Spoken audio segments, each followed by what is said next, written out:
धतूरा मन को भाई बसहा भेल की जिनकी सवारी रहे कुटिया में धूनी रमाए गोरा संग गणेश भी रहते विघ्न विनाशक जो कहलाए कथा सुनाऊं बैद्यनाथ की सुनो रे भक्तों ध्यान लगाए कथा सुनाऊं बैद्यनाथ की।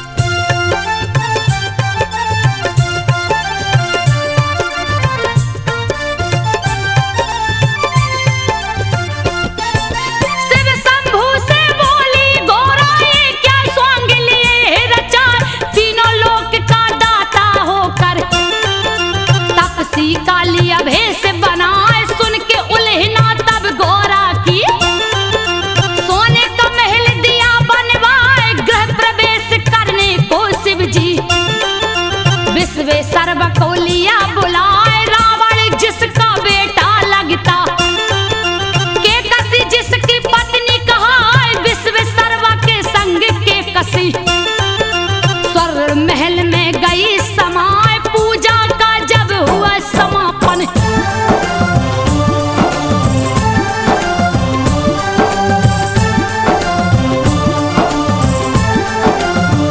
पूजा का जब हुआ समापन शिव शंभू बोले हरिशाय प्रसन्न हुआ हूँ तुमसे ब्राह्मण मांगो दक्षिणा जो मन आए यही मेरा सौभाग्य है बाबा मुझसे पूजा लिया करवाए आशीर्वाद ही बस काफी है जिससे जीवन सफल हो जाए फिर भी नहीं माने कैलाशी बोले कुछ तो ले भाई पूजा अधूरी रह जाती है बिन दक्षिणा के जो बामन जाए के कसी को तब लालच आ गई।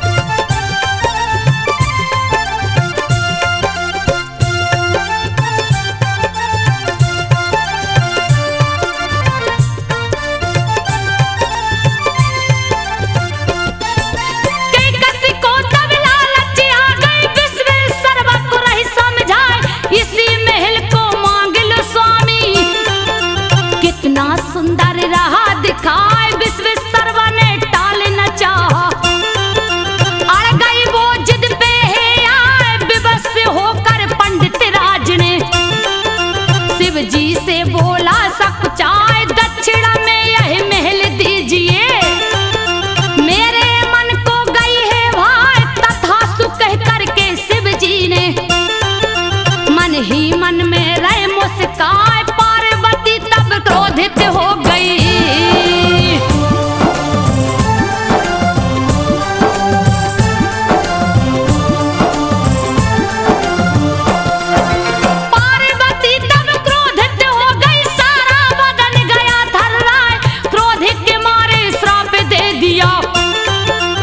विश्वेश्वरवा गया घबराए, तूने मेरे महल को छीना, तेरा कुल सब नष्ट हो जाए, इसका भोग तू कर नहीं सकता। चैन न इसमें लेने पाए के कसी रावण को उकसाई, शिव को लाओ लंका उठाए, पार्वती ने श्राप दिया है, बचने का नहीं दूजा उपाय, जा बेटा कैलाशी को लाओ।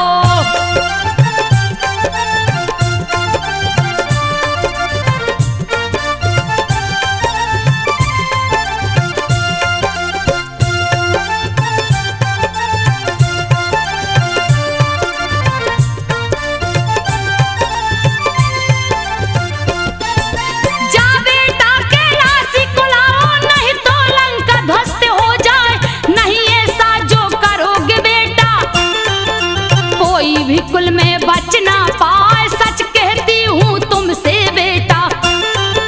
के कसी रावण को समझाए, तुमको शिव है बहुत मानते, शिव को दो प्रसन्न कराए, किसी तरह से जाकर लाओ। बैठी हूँ मैं आस लगाए, चूक हो गई मुझसे भारी, तेरे पिता को दी उपसाय, विश्वेश्वरवा के बेटा रावण।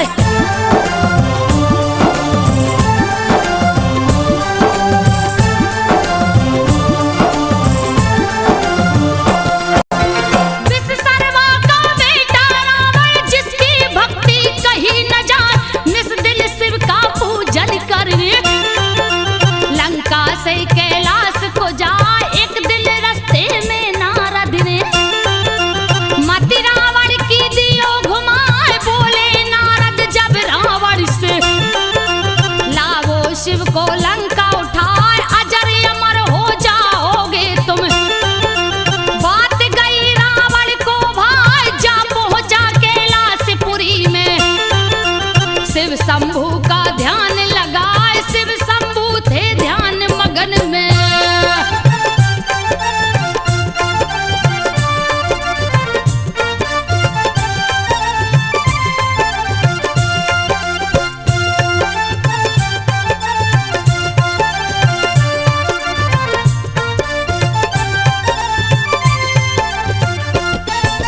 शिव शंभू थे ध्यान मगन में, रावण मन ही मन हरिसाए, ऐसा मौका नहीं मिलेगा, क्यों ना लूं कैलाश उठाए, रखूंगा जाकर लंकापुरी में, फिर शिव जी को दूंगा जगाए, सोच के ऐसा सब रावण ने कैलाश पर्वत लिया उठाए, हिला कैलाश वो शिव जी डोले, दिया रावण ने हाथ लगाए, ध्यान भंग हुआ शिव शंभू का, तब जंघों से दियो दबाए, दब गया दोनों भुजा रावण का।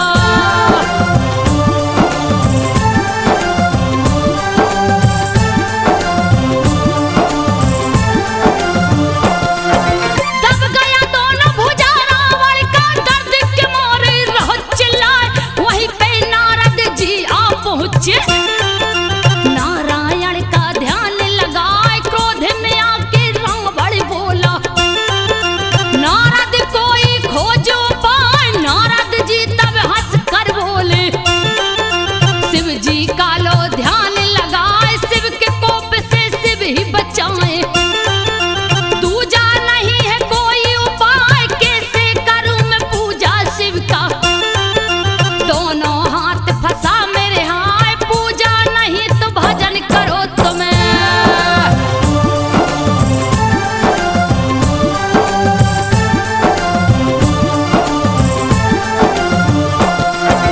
पूजा नहीं तो भजन करो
बारिश से तन भीगा जाए, कोशिश लाख किया रावण ने, शिव प्रसन्न ना होने पाए, क्रोधित होकर राजा रावण लिया खड़ग तब हाथ उठाए, एक एक करके शीश काट कर अग्निकुंड में भेंट चढ़ाए, नौ शीश जब काट दियो तो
लगा लगाने जोर भुजा से, फिर भी लिंग ना हिलने पाए। क्रोधित होकर तब रावण ने अंगूठा से दिया लिंग दबाए, लंका नहीं ले जा सकता तो दूंगा पातालपुरी पहुंचाए। तब करने आसन पर बैठा, नहीं था कोई दूजा उपाय। दर्शन देकर शिव शंकर ने रावण को दिया शर्त बताए, जहां भी धरती पर रखोगे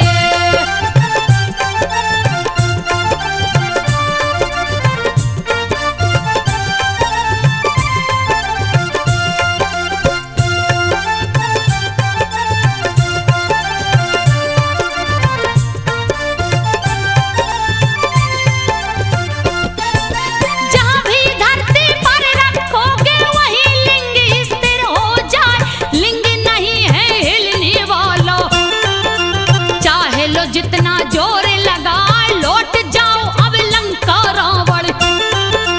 दूजा नहीं है कोई उपाय, मेरी आराधना जहां करोगे मन वांछित वर प्राप्त हो जाए। रावण लौट गया लंका को, सारे देवता गए हर्षाए। शिवलिंग को स्थापित करके बैजू को दिए भक्त बनाए। देवता गण बैजू से बोले,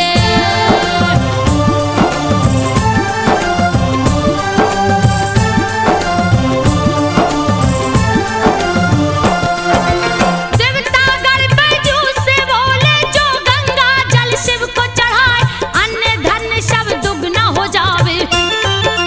तेरी गैया दुगनी हो जाए, निस दिन बैजू पूजा करता। शिव शंभू का ध्यान लगाए, एक दिन बिन पूजा किए ही बैठ गया भोजन पर आए। ध्यान पड़ी जब शिव शंभू की, दौड़ा दौड़ा बैजू जाए। जैसे ही पूजा पर बैठा है, शिव शंभू बोले हर्षाए, हुआ प्रसन्न मैं तुमसे बैजू।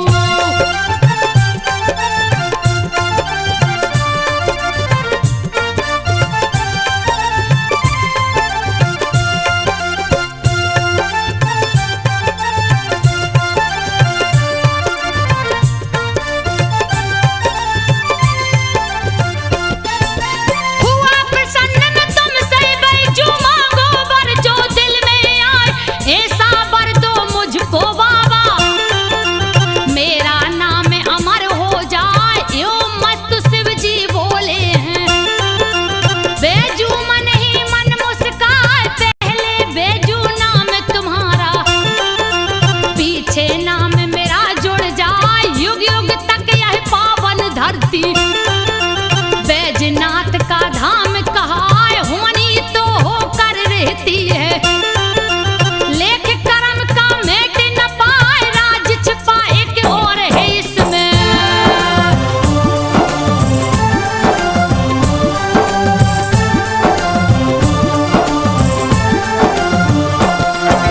राज छुपा एक और है इसमें। सुनो रे भक्तों ध्यान लगाए, शिव जी के ससुर दक्ष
तन को अब दूंगी जलाए, कूद पड़ी तब हवन कुंड में।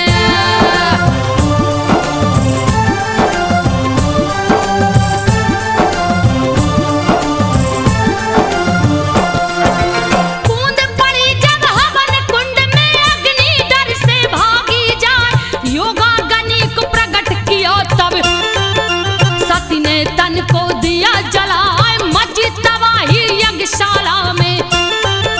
शिवगण दिए उत्पात मचाए, नारद आकर शिव शंभू को समाचार सब दियो सुनाए, वीरभद्र और महाकाली को दियो जटा से प्रकट कराए, वीरभद्र और महाकाली को शिव जी दल बल सहित पठाए, यज्ञशाला रणभूमि बन गई।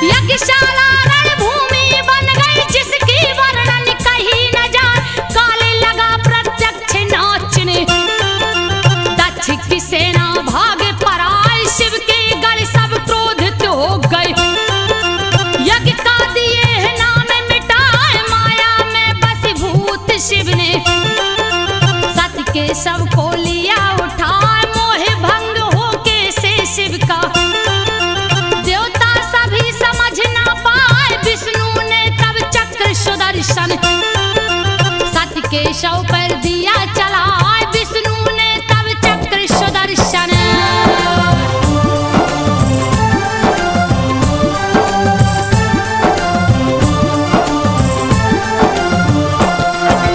शिव ने सती के शव को देखा, हाथ लिए त्रिशूल उठाए, रुद्र रूप देख शिव शंभू का मन ही मन सब देव घबराए, करने लगे जब तांडव शिव जी, पल में लागे प्रलय हो जाए, कप गई धरती कप गए अंबर, सबकी बुद्धि गई हेराए, हाहाकार मचा तीन लोक में, कब क्या होगा कहा न जाए, क्षीर सागर सब देवगढ़ पहुंचे, विष्णु थे जहां ध्यान लगाए, मोह भंग कीजे शिव शंभू का।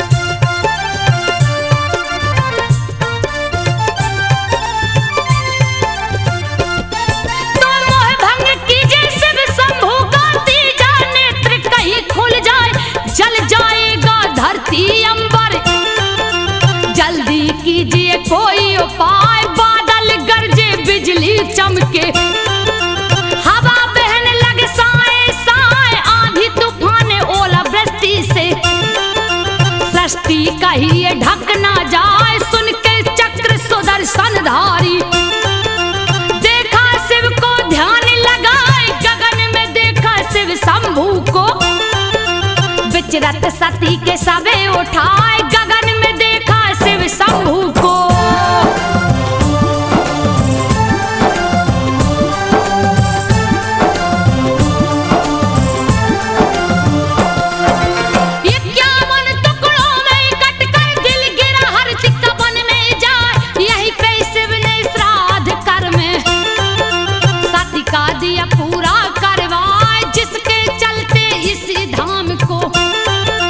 चिंता भूमि भी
तपस्या हो गई पूरी। वर मांगो जो मन में आए, मैं क्या मांगू हे शिव शंभू। धन्य भाग्य जो दरस दिखाए, दिए वर है फिर अजगेवी को। तू अजगेवी नाथ कहाँ, अपरंपार है शिव की महिमा। सुनो रे भक्तों ध्यान लगाए, अपरंपार है शिव की महिमा।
देख सब गए थर्राए, तब शिव जी ने विष को उठाकर अपने मुंह से लिया लगाए। सावन में विष पान किए शिव, जिसकी गर्मी सही न जाए, उनकी गर्मी शांत करन को।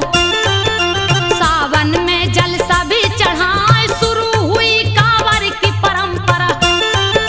जिसको सारा जग अपनाए, जो भी चढ़ाता जल है शिव को।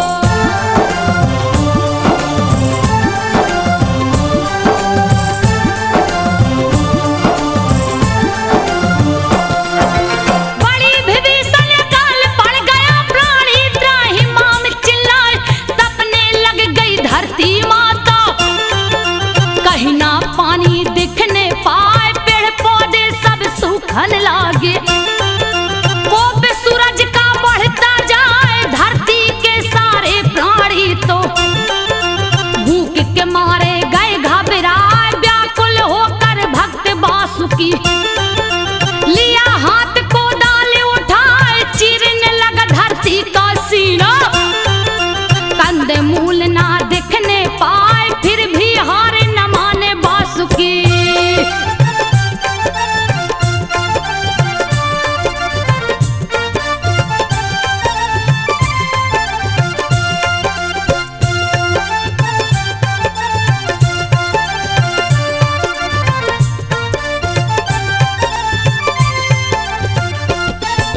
फिर भी हार न माने वासुकी, धरती का सीना चिरता जाए।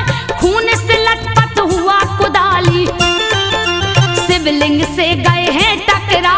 एक टकरा निहार वासुकी, खून को देख गया घबराए। चूक हुआ मुझसे ये कैसा, मन ही मन वह रहा डराए। लगता है कोई प्राणी मर गया, कैसा अनर्थ हुआ है आए। लगा कुदरने मिट्टी हाथ से, कुछ भी नहीं रहा पकड़ाए। भूल से वासुकी ने कुदाल को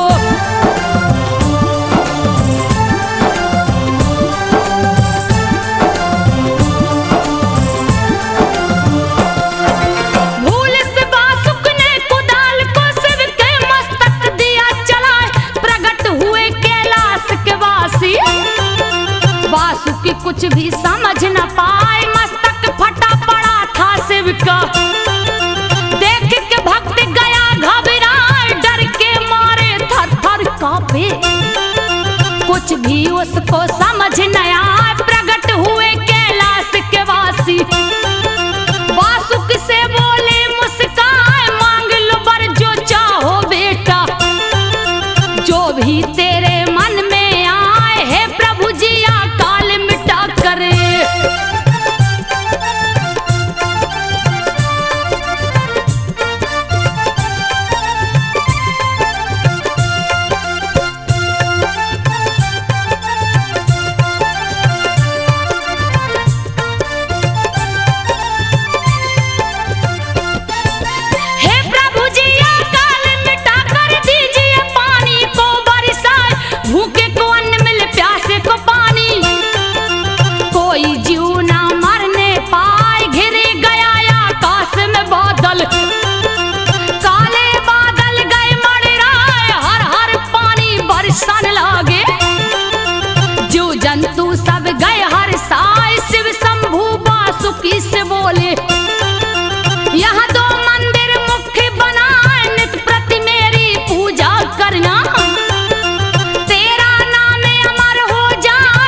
छूता, उसका देते कष्ट मिटाए भगवा वस्त्र को धारण करके। भक्तों शिव को पूजने जाए बोल बम उच्चारण करके। नंगे पांव कंवरिया जाए इस मंत्र के उच्चारण से।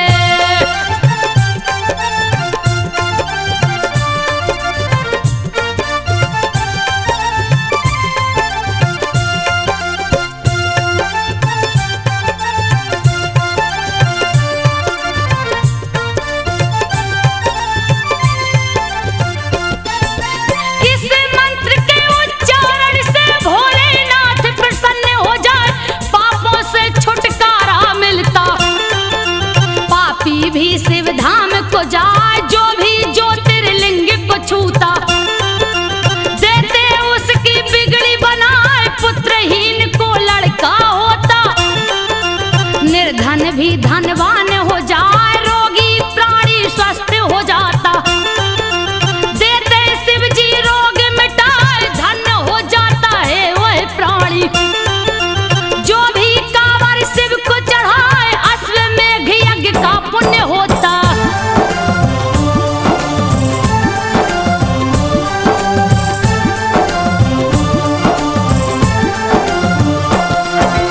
अश्वमेघ यज्ञ पुण्य होता, बोल बम जो कहता जाए शिव के संग ब्रह्मा विष्णु भी बोल बम से खुश हो जाए। ओम नमः शिवाय भी शिव का पंचाक्षरी मंत्र कहलाए। अश्वनी कुमार बीमार पड़ गए, सारे देवता गए घबराए, लाखों वेदा देख के हारे। फिर भी स्वस्थ न होने पाए, वेद खुद ही रोगी हो गया।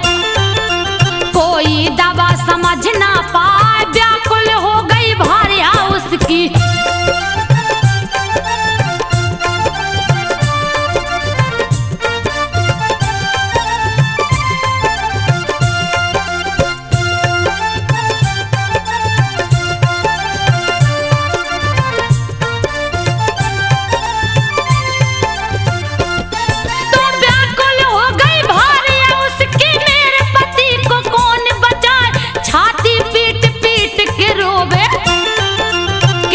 धुन के रही चिल्लाए जा पहुंची बैद्यनाथ धाम को।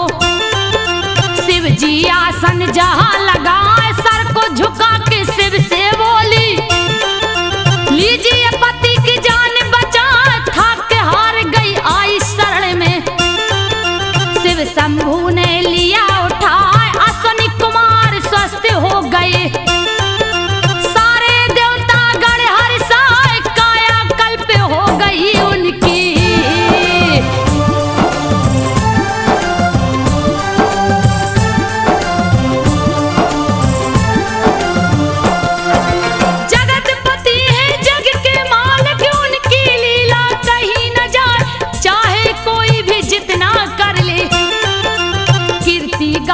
जग थक जाए मोहित संजय दास शिव के, जिनके कलम से कथा लिखा प्रदीप मिश्रा शिव के पुजारी। शिव को अपने दिल में बसाए दिलीप सिन्हा भक्त भोला के।